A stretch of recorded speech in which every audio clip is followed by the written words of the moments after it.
अगर आप भी चाहते हैं कि JM म्यूजिक के ऑडियो वीडियो सबसे पहले आप तक पहुंचे, तो लाल बटन को दबाकर चैनल को सब्सक्राइब जरूर करें और साथ में बेल आइकन को दबाना न भूलें।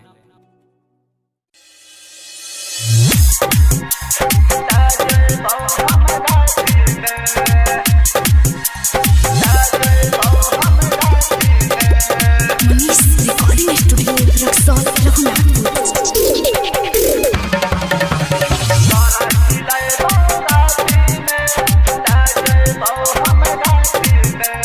गोरखपुर के समोसा जछौरी,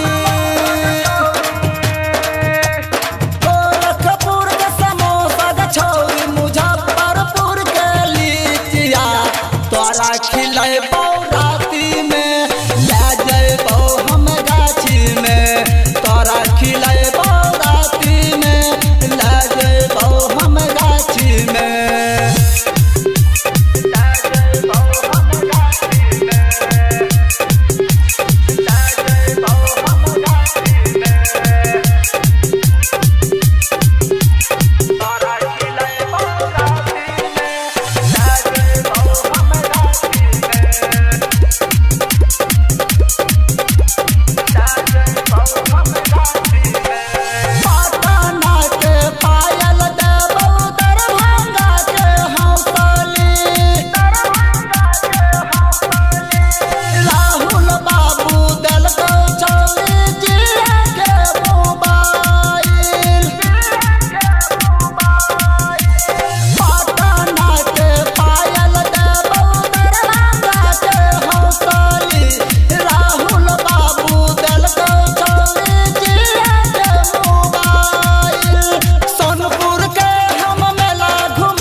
मनीष रिकॉर्डिंग स्टूडियो रक्सौल रघुनाथपुर।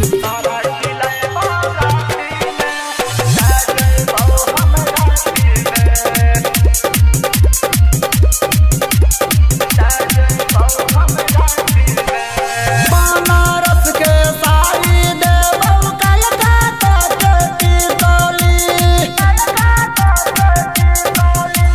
कल नहीं परसू छौरी, अभी चाही माल गे। बनारस के साड़ी देबौ, कलकत्ता के टिकोली, कल नहीं परसू छौरी, अभी चाही माल गे। मधुबनी के वरनी गे छौरी, तोरा कुशेश्वर बाजार में, तोरा ओढ़ैबौ राती में, ले जइबौ हम गाछी में, तोरा ओढ़ैबौ राती में, ले जइबौ हम गाछी में।